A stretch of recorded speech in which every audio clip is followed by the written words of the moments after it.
કેમ તમે શરમાવ છો બહુ? એવું કઈ નથી, પણ આપણે પહેલી વાર મળ્યા ને એટલે થોડીક શરમ આવે. પણ તમે શરમ રાખશો તો આપણે એકાબીજાને સમજી કેમ શકશું? એકાબીજા ખુલીને વાત કઈ રીતે કરી શકશું? ખુલીને વાત થાય તો આપણો આ સંબંધ ને બધું આગળ હાલે. એમ તમ તારે એટલી બધી કાંઈ શરમ નથી આવતી. તમારે જે પૂછવું એ પૂછો ને, હું તમ તારે જવાબ દઈ દઉં તમને. પણ તમે મારી સામું જોતા જ નથી, એમાં મારે તમને કેમ પૂછવું? એમાં એવું છે કે અમે ગામડે મોટિયું થયું હોય ને, એટલે અમારા માવતરે સંસ્કાર જ એવા આપ્યા હોય, અને આપણે પહેલી વાર મળીએ છીએ એટલે શરમ તો આવે કે નહીં. અને મારું જોણે પહેલી વખત જ થયું છે, આગળ ક્યારેય જોણ નથી થયું, એટલે થોડીક વધારે શરમ આવે. હા, એ વાત તો સાચી છે તમારી. ગામડાની છોકરીઓના સંસ્કાર જ એ રીતના હોય. કોઈ પણ છોકરો હોય એની સામે પહેલી વાર તો વાત કરતા મનમાં થોડુંક તો ઓલું લાગે. કાંઈ નહીં, તમ તારે તમારે જે પૂછવું હોય ને પૂછો. પૂછવાનું બીજું શું હોય? તમે મને પસંદ કર્યો છે ને મેં તમને પસંદ કર્યા છે, એટલે એકાબીજાને ગમી તો ગયા જ છે. જો હું તમારી ઘરે જોવા આવ્યો તઈ તો તમે મને હા પાડી હતી કે હું ગમું જ છું, પણ ત્યાં તમારા મમ્મી પપ્પા ને બીજા બધા મોટા વડીલો હતા, એટલે તમને કદાચ અંદરથી ડર હોય અથવા તો શરમ આવતી હોય, તો અહીંયા આપણી બે એકલા છે, એટલે ખુલીને કહી ગયો હું તમને ગમું છું કે નહીં. તમારો જે નિર્ણય હોય ને મને કહી ગયો, બિંદાસથી કહી ગયો. ના ના, એવું કાંઈ નથી. મેં તઈ હા પાડી હતી ને અત્યારે કહું છું કે તમે મને ગમો છો, એટલે એ બાબતથી તમે તમતાર મનમાં કાઢી નાખો. પણ હું તમને ગમું છું ને, એ હવે તમે જવાબ આપો. હા, તમે મને ગમો જ છો, એટલે તો મેં કીધું કે આપણે બહાર જઈ, એકલા હોય વાતચીત કરી તો એકાબીજાને વિશે જાણીએ, અને થોડી ઘણી આ શરમ ને ડર હોય એ દૂર થાય, એટલે તો મેં કીધું હાલો આપણે બહાર જમવા જઈએ એમ. બસ તો વાંધો નહીં, આપણે એકાબીજા તો ગમીએ છીએ. અને પહેલી વાત કે તમે છે ને મને તમે કરવાનું રહેવાય દો. આપણો સંબંધ થાય તો હું તમારી પત્ની થાય, એટલે પત્નીને તમારે તમે કહેવાની જરૂર નથી. તમ તાર તું કઈ નહીં બોલાવી શકો, અથવા તો મારું જીગુ નામ છે, તમે ખાલી જીગુ કઈ નહીં બોલાવી શકો. આ તમે રહેવા દો, એ અમારા સંસ્કાર નથી.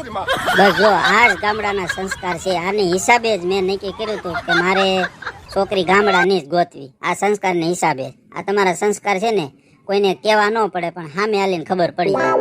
અમે ભલે ગામડાની છોકરી રહ્યું, પણ અમારા માવતરે જે સંસ્કાર આપ્યા હોય ને એને જ અમે વળગી રહી. સંસ્કાર તો અમારામાં હોય ને હોય જ, બીજું કઈ હોય કે ન હોય, પણ સંસ્કાર અમારામાં પેલા હોય. એ વાત તો સાચી છે તમારી. એટલે તો મારી પહેલી પસંદ ગામડાની જ હતી. મારે લગ્ન ગમે તે કરવાના થાય તો મારે છોકરી ગામડાની જ ગોતવી. કાંઈ નહીં, તમે કેટલું ભણ્યા છો? ઓહ સોરી હો, તમે કહેવા ના પાડી હતી એટલે બોલાઈ ગયું, પણ કાંઈ વાંધો નહીં. તું જીગુ કેટલું ભણી છો? મેં 12 ધોરણ આખું પૂરું કર્યું અને કોલેજના 2 વર્ષ કર્યા. તમે કેમ અધૂરી કોલેજ રાખી? 1 વર્ષ હાટું તમે કોલેજ ન ગયા? એમાં એમ હતું કે વાડીએ કામ જાજુ હોય, મારા મમ્મી પપ્પા પૂગી ન શકતા, અને મેં કોલેજના 2 વર્ષ કર્યા હતા. આપણે જિંદગીમાં એટલું ભણ્યા તો બહુ થઈ ગયું, એટલે મેં બસ બંધ કરી દીધું. અને મારા મમ્મી પપ્પાને વાડીએ હું મદદ કરવા વહી જતી, એટલે છેલ્લું વર્ષ નથી કર્યું. તમે કેટલું ભણ્યા છો? મેં આઈટીમાં માસ્ટર કરેલું છે અને અત્યારે જોબ કરું છું, કંપનીમાં નોકરી કરું છું. તો કંપની વાળા કેટલો પગાર આપે તમને? જીગુ એમાં એવું હોય, કંપનીમાં આપણે લાગ્યા હોય ને એટલે વાર્ષિક પેકેજ હોય, 1 વર્ષનું પેકેજ હોય. અત્યારે મારું સ્ટાર્ટ પેકેજ છે 10 લાખનું, એટલે વર્ષના મારે 10 લાખ રૂપિયા કમ્પ્લીટ લઈ લેવાય. વર્ષના 10 લાખ રૂપિયા? એટલો બધો તમને કંપની પગાર આપે છે? હા, હજી તો પહેલું વર્ષ જ છે, પણ જેમ વર્ષો જાય ને મારો અનુભવ થાય ને એમ પગાર વધતો જાય, એટલે વાર્ષિક પેકેજ વધતું જાય એમ. તો તમે બહુ પૈસા કમાવો. પણ આટલી ભણવામાં બધી મહેનત કરી છે તો પછી એ પ્રમાણે સેલેરી તો હોય કે નહીં? ના ના, એ વાત તો સાચી હો, તમે મહેનત પૂરી કરી છે એટલે એ પ્રમાણે તમને પગાર તો આપે જ કંપની. બીજું કાંઈ તમારે પૂછવું હોય તો મને પૂછી શકો છો. તમને ખબર જ છે મારું સુરત ઘરનું મકાન છે, અને અમે 2 ભાઈઓ છે. હું મોટો છું, નાના ભાઈના તો હજી તમને ખબર જ હોય મારા લગ્ન થાય છે એટલે એના લગ્ન બાકી. નાનો ભાઈ હજી ભણે છે, અને મારા મમ્મી પપ્પા છે તો પપ્પાએ મારા નોકરી કરે છે અને મમ્મી બધું ઘરનું કામ કરે. ના ના, એ વાત તો તમે જોવા આવ્યા તે થઈ જ ગઈ કે ઘરનું મકાન ને બધું. પણ તમારે ગામડે જમીન છે કે નહીં?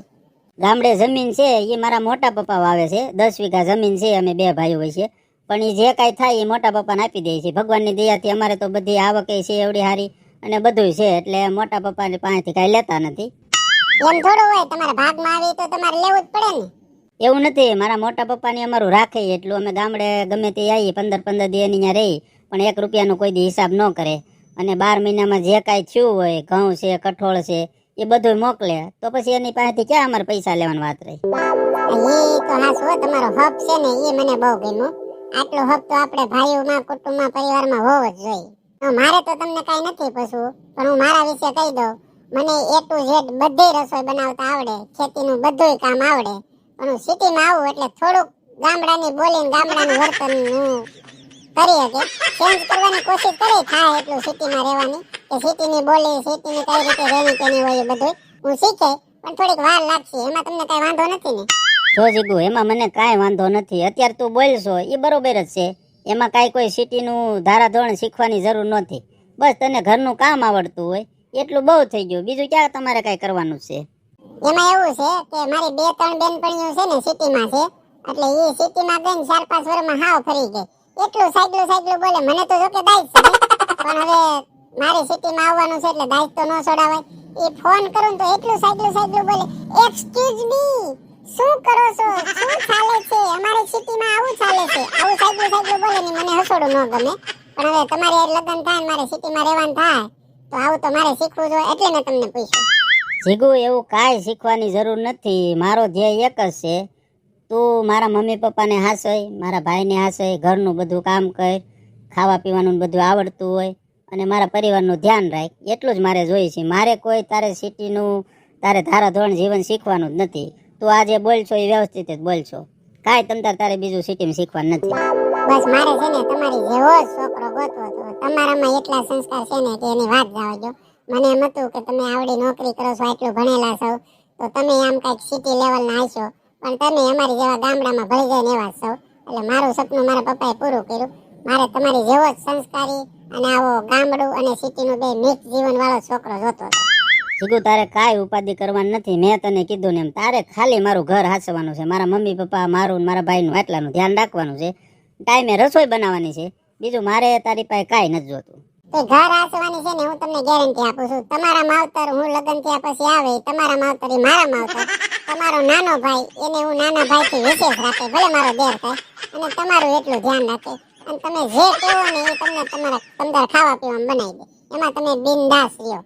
તો બસ મારે તમારી જેવી છોકરી જોતી હતી. તો હવે બીજું કાંઈ તમારે પૂછવું હોય તો પૂછો. મારે બીજું કાંઈ નથી પૂછવું અને મારે જે ઈચ્છા હતી કે આવો છોકરો ગોતવો છે એ બધાય ગુણ તમારામાં છે એટલે મારી ઈચ્છા એ પૂરી થઈ ગઈ. એટલે તમારે કાંઈ પૂછવું હોય તો તમે પૂછી શકો.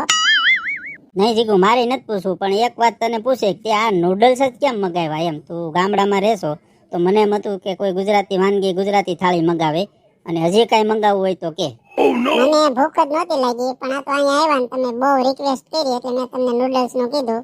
પણ જુઓ તમને કહી દઉં હું ભલે ગામડામાં રહું પણ અત્યારે ટેકનોલોજી વાળો યુગ છે. હું ફોનમાં બધું જોતી જોઈ એટલે બધે મને ખબર હોય. મને નૂડલ્સ બનાવતા આવડે એ તમને સોફળ કરી દો. બધી વસ્તુ બનાવતા આવડે છે પણ નૂડલ્સ એટલે કીધું કે બે થોડું ખાઈ ભૂખ તો લાગી નહોતી પણ એ બાને તમારું માન રહી જાય અને આ બધી વાતચીત થઈ જાય. એટલે તમે ઉપાધિ કરો માં હું ગામડે રહું છું તો મને આ સિટીની કોઈ ખાવા પીવાની વસ્તુની ખબર નહીં પડે. મને બધી ખબર પડે છે ને બધી વસ્તુ આવડે. કાંઈ વાંધો નહીં. છેલ્લે પાછું એટલું જ પૂછે કે આ કદાચ આપણી બેનો સંબંધ થાય તો એમાં તમને કોઈ પ્રોબ્લેમ નથી ને? કદાચ જરા તરાય પ્રોબ્લેમ હોય ને તો અત્યારે તમે બે ફિકરથી બોલી શકો. જીગર આ સંબંધ મારો ને તમારો થાય તો મને કોઈ વાતનો વાંધો નથી ને કોઈ પ્રોબ્લેમ નથી. મને જેવો છોકરો મેં જે ધાર્યો તો એ બધાય ગુણ તમારામાં છે. દેખાવડાય તમે પૂરા છો એટલે મારી ઈચ્છા પૂરી થઈ ગઈ. પણ હવે મારા ને તમારા માવતર જે નક્કી કરે એ પ્રમાણે આગળ વધશું. આ સંબંધમાં મને કોઈ વાંધો નથી. તો પછી જીગુ તારી હારે કદાચ આપણી બેનું સંબંધનું નક્કી થઈ જાય તો મને કોઈ પ્રોબ્લેમ નથી. અને મેં જે ધારી હતી એવી જ છોકરી તું છો ને એવી તું મને મળી ગઈ છો એટલે કાંઈ નહીં. હવે આપણે આપણા માવતર ઉપર છોડી દઈશું. બાકી આપણી બેને પાક્કું થઈ ગયું એટલે આ સંબંધ 99% પાક્કો જ થઈ જાય.